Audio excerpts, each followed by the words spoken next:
In 1991, the world celebrated. We saw those triumphant images of citizens dancing on the rubble of the Berlin Wall. Commentators declared it was the end of history. The Cold War, a half-century struggle that had defined the globe, was over. Democracy, it seemed, had won. The Soviet Union, the fearsome empire that had held half of the world in its grip, was gone. But what if that victory was an illusion? What if, for one man, the fall of the Soviet Union wasn't an end, but a beginning? What if the West, basking in its triumph, was blind to a new game being played by old rules? This is the story of a master plan, decades in the making, executed with chilling patience. It's the story of how a former KGB agent used the world's distractions to methodically rebuild an empire in the shadows. And it's the story of how the West is only now, far too late, waking up to a war that has been waged against it for a generation. When the Soviet Union fell, the world cheered, but one man didn't. He would later call its collapse the greatest geopolitical catastrophe of the century, and he would dedicate his life to reversing it.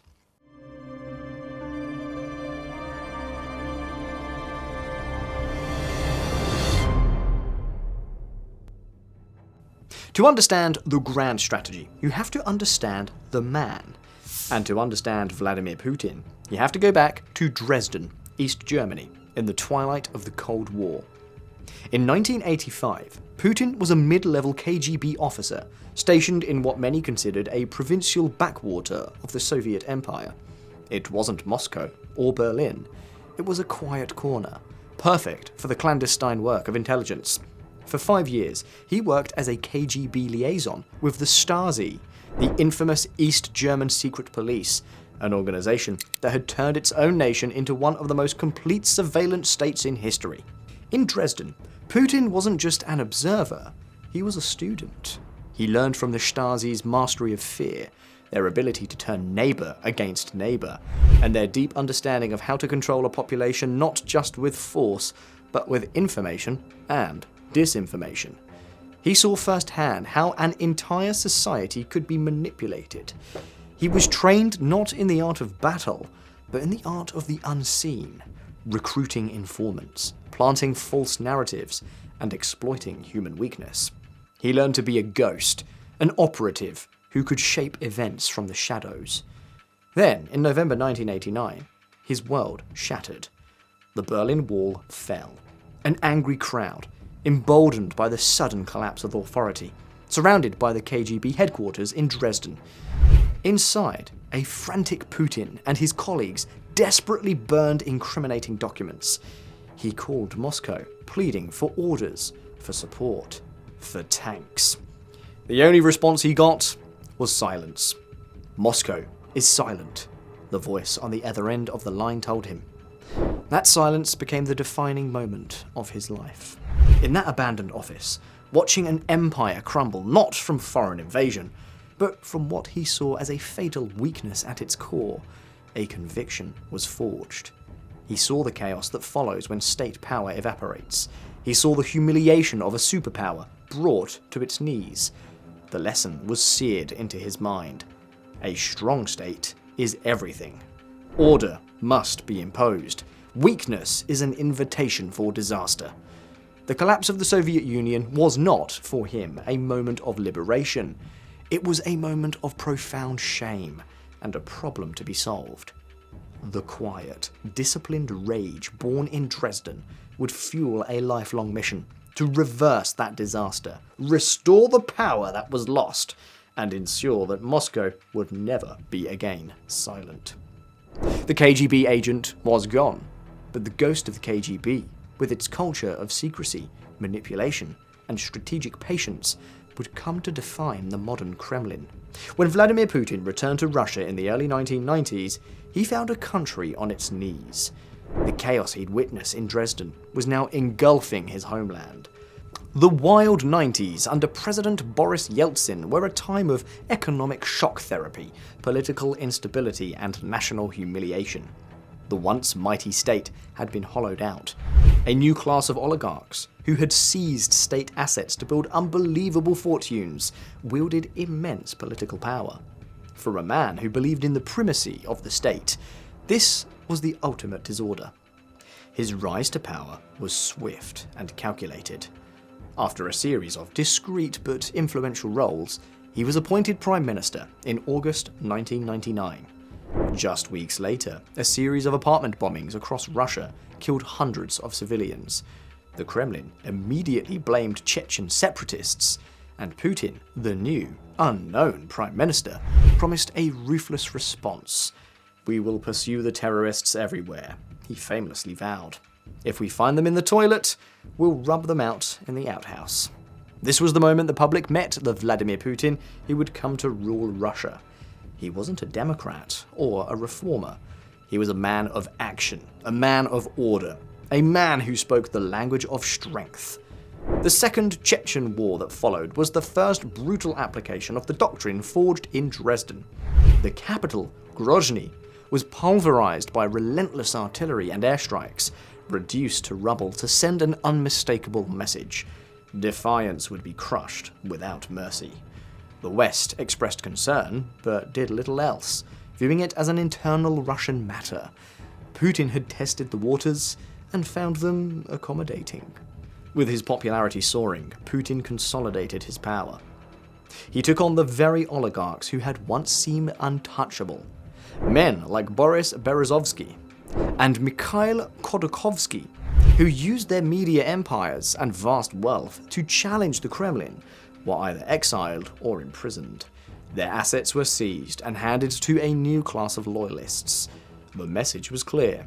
There was only one center of power in Russia: the Kremlin.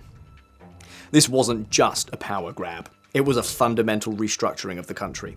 Putin was rebuilding the power vertical that had disintegrated after the Soviet collapse. He was ending the era of chaos. And to a population exhausted by years of instability and national embarrassment, he looked like a savior. The man who was making Russia strong again. He had passed his first test, taming his own country and laying the foundation for the much larger project to come. With control firm at hand, Putin began to look outward. Over the next 2 decades, he executed a series of calculated moves on the international stage. Each was a test, a probe, meant to gauge the West's reaction, exploit its divisions, and expand Russia's sphere of influence. Viewed in isolation, they might have looked like separate crises, but viewed together, a chilling pattern emerges. This was the master plan unfolding. Case file number 1, Georgia, 2008. While the world was watching the Beijing Olympics, Russia instigated a short, sharp war with its small pro-Western neighbor Georgia. The official reason was the protection of Russian citizens in the breakaway regions of South Ossetia and Abkhazia. The real goal was to punish Georgia for its NATO aspirations and send a clear signal to all former Soviet states. Aligning with the West would have severe consequences. Russian forces overwhelmed the Georgians in just 5 days. The West responded with condemnation, but little concrete action. Sanctions were minimal. Putin had learned a valuable lesson. The West's red lines were suggestions, and a swift military operation while the world was distracted would be met with words, not action. Case file number 2, Crimea, 2014. 6 years later, the playbook was refined. Again, the world was distracted, this time by the Winter Olympics in Sochi, Russia. As the closing ceremonies wowed the globe, Russian special forces, without insignia, the little green men, fanned out across Ukraine's Crimean peninsula, seizing government buildings and military bases. It was a masterpiece of hybrid warfare, blending covert military action with a disinformation campaign that claimed it was a local uprising. A referendum which the West universally decried as a sham but which Moscow insisted was a legitimate vote, was hastily organised. Within weeks, Russia had annexed a sovereign part of another European nation, the first time this had happened since World War II. The West imposed sanctions, but key European nations' reliance on Russian gas made a truly crippling response difficult. Putin had taken a major piece off the board, and the cost was manageable. Case file number 3, Syria, 2015. The following year, Putin made a bold move far beyond Russia's near abroad. He intervened decisively in the Syrian civil war, dispatching the Russian Air Force to prop up the failing regime of Bashar al-Assad. While the West was hesitant and divided, Russia acted with singular purpose. The intervention was brutal, employing the same tactics used in Grozny to reduce cities like Aleppo to rubble. But it was also strategically brilliant. It saved a key ally, established a major Russian military footprint in the Middle East, and reasserted Russia's status as a global power broker. It showed that Putin's ambitions were not just regional, they were global. Case file number 4, the digital battlefield. While these military operations grabbed headlines, a quieter war was being waged continuously. The Kremlin built a global propaganda machine with outlets like RT and Sputnik pushing narratives to create confusion and sow distrust in Western institutions. This was complemented by an army of trolls and bots on social media, amplifying division and interfering in elections. Cyber attacks became a regular tool, targeting critical infrastructure and government agencies. This was the KGB's art of disinformation, updated for the 21st century.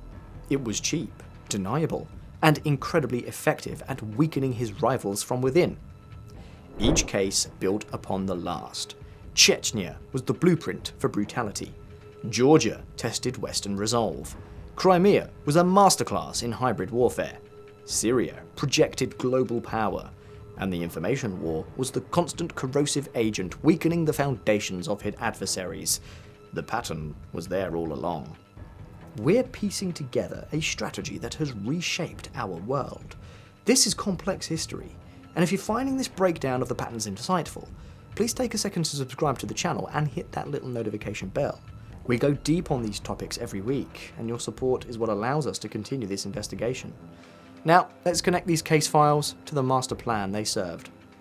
After looking at the case files, the military interventions, the weaponized energy, the information warfare, the shape of the master plan comes into sharp focus. This isn't just about reclaiming the old borders of the Soviet Union. The strategy is more ambitious, more ideological, and more dangerous. It's the doctrine of the Ruski Mir, or the Russian world. This concept, which Putin began championing, is the central pillar of his vision. The Ruski Mir isn't a nation-state, it's a civilization. It's a vast transnational sphere of influence, defined not by borders, but by the elastic concept of Russian language, Russian culture, and the Russian Orthodox faith. According to the Kremlin, anyone who speaks and thinks in Russian is part of this world, and, by extension, falls under Moscow's right to protect them. This is the ideological key to everything. It's why Putin could claim the USSR's collapse left Russians a divided nation. It's the logic behind his obsessive denials of Ukraine's right to exist, culminating in his infamous essay where he described Russians and Ukrainians as one people, a historical fiction used to justify conquest. The Ruski Mir doctrine gives Russia a license to intervene wherever it chooses, from the Donbass to northern Kazakhstan to the Baltic states, all of which have Russian-speaking populations. It aims to make the very idea of national sovereignty relative. This is a modern version of the 19th century pan-Slavism that sought to unite Slavic peoples under the Tsar. It establishes Russia as a unique civilization state, with a mission to gather the Russian lands and stand as a conservative bulwark against a supposedly decadent West. The Kremlin's propaganda pushes this relentlessly. Russia is tradition and strength. The West is chaos and weakness. This doctrine is even written into Russia's official national security strategy, which identifies the erosion of traditional Russian spiritual and moral values as a direct threat to the state. The Ruski Mir Foundation, created by presidential decree, looks like a cultural organization, but it's an instrument of power, building the ideological foundation for the Kremlin's ambitions. This is the master plan laid bare. It's a long-term strategy to revise the post-Cold War order, fracture NATO, push American influence out of Europe, and establish a Russian-dominated sphere of influence. The tanks, mercenaries, cyber attacks are all just tools to achieve one goal: restore Russia to what Putin believes is its rightful place as a great imperial power.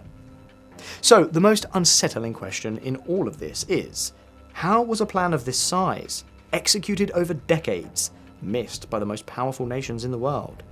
The truth is, the plan wasn't so much hidden as it was ignored.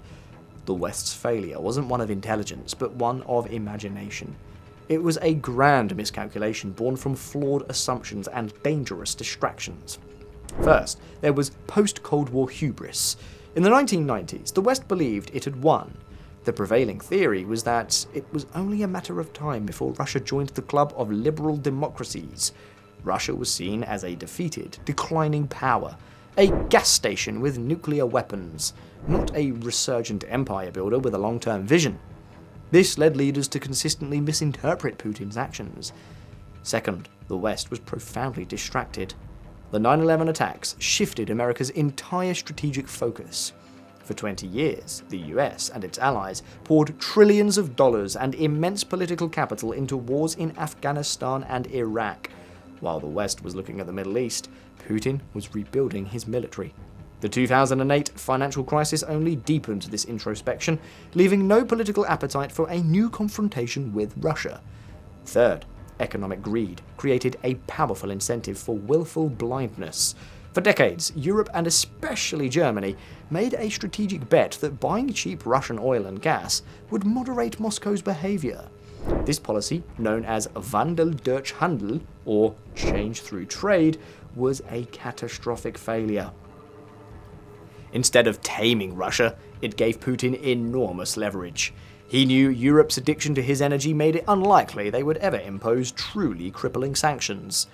Finally, there was a persistent failure to understand the man himself. Western leaders, from George W. Bush, who famously said he got a sense of his soul, to Barack Obama, who attempted a reset, consistently treated Putin as a pragmatic leader they could negotiate with. They failed to see him for what he was, an ideologue, driven by a deep sense of historical grievance and a belief in his mission to restore Russian greatness. They heard his speeches, they saw his actions, but they could not bring themselves to believe he would actually follow through. The West saw a difficult partner. Putin saw an adversary. This failure of imagination allowed the master plan to proceed unhindered until it was far too late. The full-scale invasion of Ukraine in February 2022 wasn't the beginning of a new conflict. It was the culmination.